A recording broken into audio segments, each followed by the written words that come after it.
Hello guys, তো দেখে নাও আমি আবার পার্সেল নিয়ে চলে এসেছি। তো এটাকে আনবক্স করব, দেখো। আর এখানে আছে বেড কভার, ঠিক আছে। তো দেখতেই পাচ্ছ আমি এখানটায় পার্সেল ওপেন করতে বসে গিয়েছি। আর এখন কিছুদিন থেকে আমি আবার তোমাদের পার্সেল শেয়ার করব। তো দেখো কেমন এসেছে, তোমরা দেখে নাও। তোমরা আমি তো এতটা মানে ভাবতে পারিনি এরকম আসবে, তবে খুব ভালো এসেছে। কিন্তু আমার আমার খাটটাতে না ছোট হচ্ছে, একটু ছোট হচ্ছে, একটু টাইট হচ্ছে। তো ভাবছিলাম রিটার্ন করব, কিন্তু রিটার্ন করব না, ভালো এসেছে সেই জন্য। আর এটার দাম আমি তোমাদের স্ক্রিনে দিয়ে দিব। দেখো এখানে দুটো পিওলো কভার, তো খুবই সুন্দর, খুবই কাপড়টাও খুব ভালো। আর তোমরা যদি নিতে চাও তাহলে তোমরা লিঙ্ক চাইবে আমার কাছে, আমি তোমাদের লিঙ্ক দিয়ে দেবো, ঠিক আছে।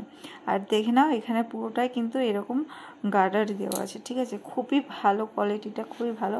এর আগে আমি যেটা নিয়েছিলাম ওটাও খুবই সুন্দর, এটাও খুবই ভালো। তবে তো দেখো আমি বিছানায় পেরে দেখাই। তো এটাই, ভালো লাগলে লাইক কমেন্ট শেয়ার করে দেবো। আজকের মতো টাটা।